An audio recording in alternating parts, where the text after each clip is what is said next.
Hoodie Guy coming back with another one. Did we have the dumbest name change of 2025? Tactical Investing said Kaspa City should be recognized as the dumbest name change of 2025. I'm speechless. Not everyone agreed. Software Artist says I disagree. They are doing something. The Kaspa currency X page, which obviously Kaspa is decentralized, so there's really no CEO or team, but there is kind of a core team of developers. And there's a group of people that are running this page. It's got 250,000 followers on X. They've seemed like they've been making lots of mistakes. It seems pretty simple. You don't have to do anything crazy. But I don't know where you land on it. To me, it seems kind of stupid. And a lot of people think that they didn't even, and a lot of people pointed out that the C in city is not even capitalized. To me, it seems like they don't really know what they're doing. I don't know, Shy left. He was a good communicator. Obviously, people think he communicated too much, and he was too vocal about different stuff, and just maybe a little too vocal about different aspects. But some people, like Michael Sutton's very intelligent. He's not the best communicator. If you've listened to his speeches, super smart. There's a difference between super smart and people that can convey their ideas in a way that is interesting and understandable for the regular person that's not as tech savvy or, not into coding and research as deeply as others. So let me know what you think about the name change. To me, it seems like they don't have to go through too crazy to spread the word of just what Kaspa is. Whatever. They want it to be kind of known as that there's not some central organization behind it. I do think, especially now that we have the war scaling up in Iran and Israel, that articles like this, since a lot of the core developers, not all of them, there's crypto aspect, there's coder of stuff, there's people all over, and then obviously like Casplex, I think, is like Hong Kong based or China based, and the Igra Labs and things like that. But a lot of the core devs, that were part of the reason why it's up to 10 blocks per second are from Israel. And so this article is Kaspa, the Israeli answer to scaling Bitcoin. That article title is not something I think really benefits Kaspa, in my opinion. And, but it is what it is. And, a lot of, Jonathan's from there and Michael Sutton's from there. And, that's what it is. But,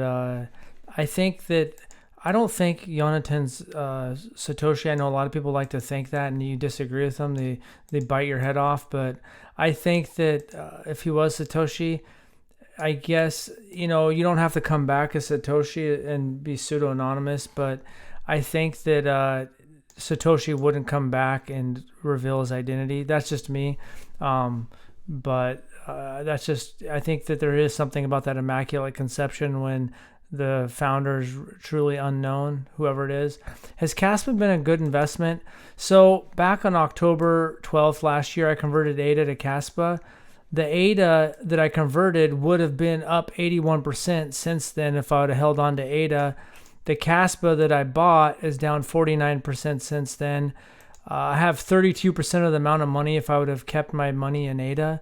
So as an example, instead of having 10 grand, I have 3 grand basically. The numbers I have are different, but just basically in a nutshell, that is the difference. It was that's not the exact amount of money that's involved, but basic concept is one went up, one went down.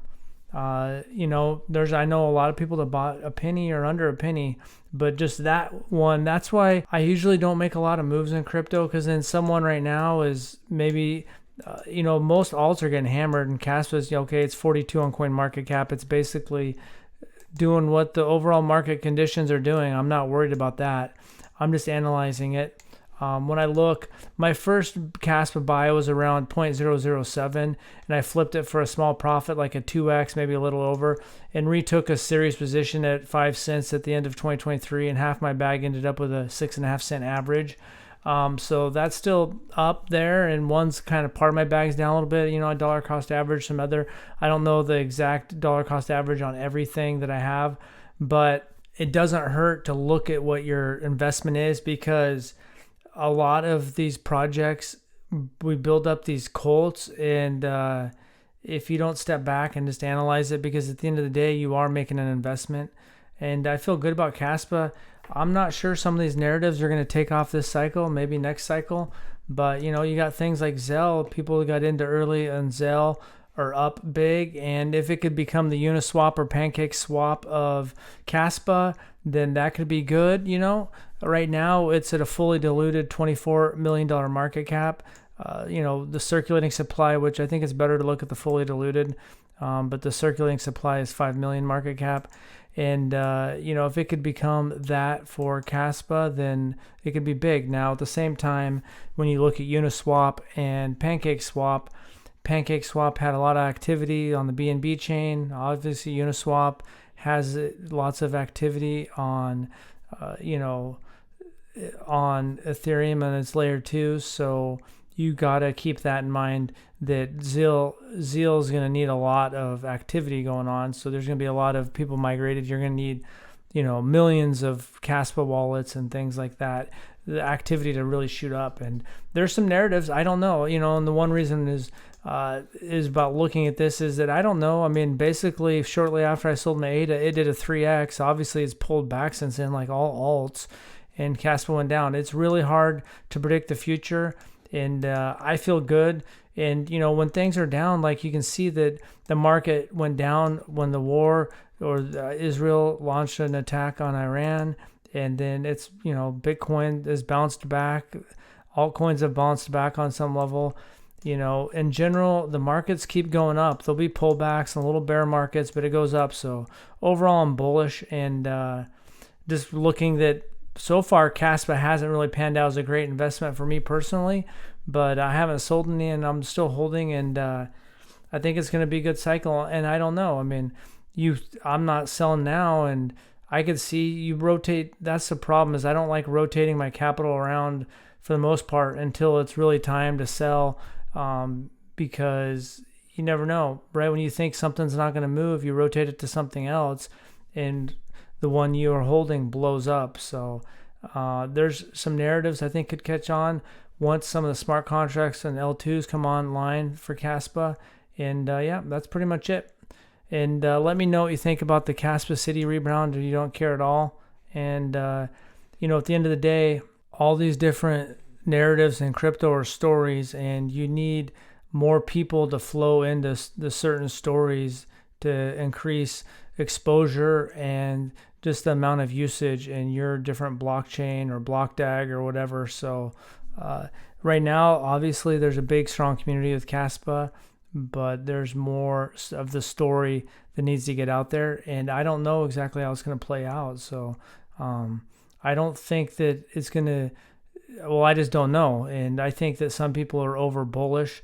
And I think that some things might come online at the end of this bull market, but we don't know. This bull market might spill into next year. We don't know.